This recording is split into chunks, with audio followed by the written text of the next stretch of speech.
ইলেকশ্যনৰ সময়ত মই ৰাইজক কৈছিলো যে আমাৰ মহিলাসকলৰ মাজত অৰুণোদয় আঁচনিৰ হিতাধিকাৰী আমি বঢ়াব খোজো। অৰ্থাৎ আজি যদি আমাৰ সৰু পথাৰত 20,000 মহিলাই অৰুণোদয় পায়, এইবাৰ আমি তাক 30,000লৈকে লৈ যাব খোজো, যাতে বেছিতকৈ বেছি মহিলাক আমি অৰুণোদয় আঁচনিৰ সুবিধা দিব পাৰো। অহা 15 তাৰিখৰ পৰা 28 তাৰিখলৈকে আমাৰ গাঁও সভাসমূহ অনুষ্ঠিত হ'ব আৰু এই গাঁও সভাসমূহত নতুন নতুন অৰুণোদয় হিতাধিকাৰী আমি নিৰ্বাচন কৰিম। এইবাৰ আমি হিতাধিকাৰী নিৰ্বাচন কৰোঁতে সমষ্টিটোত যিমানটা পুলিং বুথ আছে সেই পুলিং বুথ অনুসৰি হিতাধিকাৰীসমূহ আমি বিতৰণ কৰি দিছো।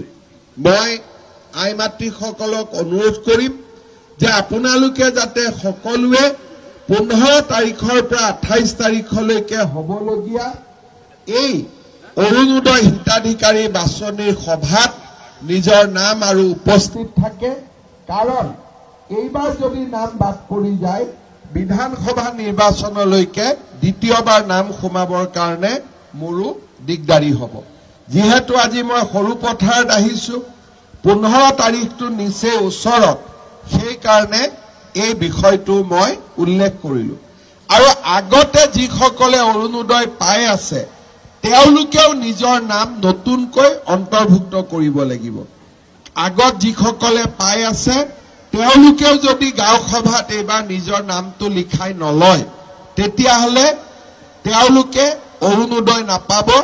নতুনকৈ নিৰ্বাচিত হোৱা সকলেহে অৰুণোদয় পাব।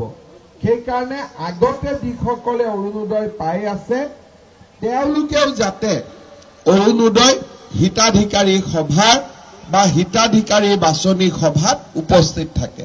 ইলেকশ্যনৰ সময়ত মই ৰাইজক কৈছিলো যে আমাৰ মহিলাসকলৰ মাজত অৰুণোদয় আঁচনিৰ হিতাধিকাৰী আমি বঢ়াব খোজো। অৰ্থাৎ আজি যদি আমাৰ সৰু পথাৰত 20,000 মহিলাই অৰুণোদয় পায়, এইবাৰ আমি তাক 30,000লৈকে লৈ যাব খোজো, যাতে বেছিতকৈ বেছি মহিলাক আমি অৰুণোদয় আঁচনিৰ সুবিধা দিব পাৰো। অহা 15 তাৰিখৰ পৰা 28 তাৰিখলৈকে আমাৰ গাঁও সভাসমূহ অনুষ্ঠিত হ'ব আৰু এই গাঁও সভাসমূহত নতুন নতুন অৰুণোদয় হিতাধিকাৰী আমি নিৰ্বাচন কৰিম। এইবাৰ আমি হিতাধিকাৰী নিৰ্বাচন কৰোঁতে সমষ্টিটোত যিমানটা পুলিং বুথ আছে সেই পুলিং বুথ অনুসৰি হিতাধিকাৰীসমূহ আমি বিতৰণ কৰি দিছো।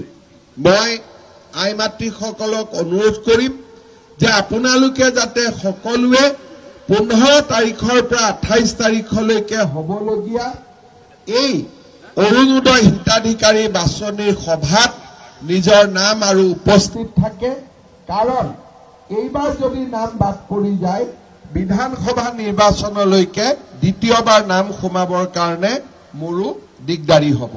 যিহেতু আজি মই সৰু পথাৰত আহিছো, 15 তাৰিখটো নিচেই ওচৰত, সেইকাৰণে এই বিষয়টো মই উল্লেখ কৰিলো। আৰু আগতে যিসকলে অৰুণোদয় পাই আছে তেওঁলোকেও নিজৰ নাম নতুনকৈ অন্তৰ্ভুক্ত কৰিব লাগিব।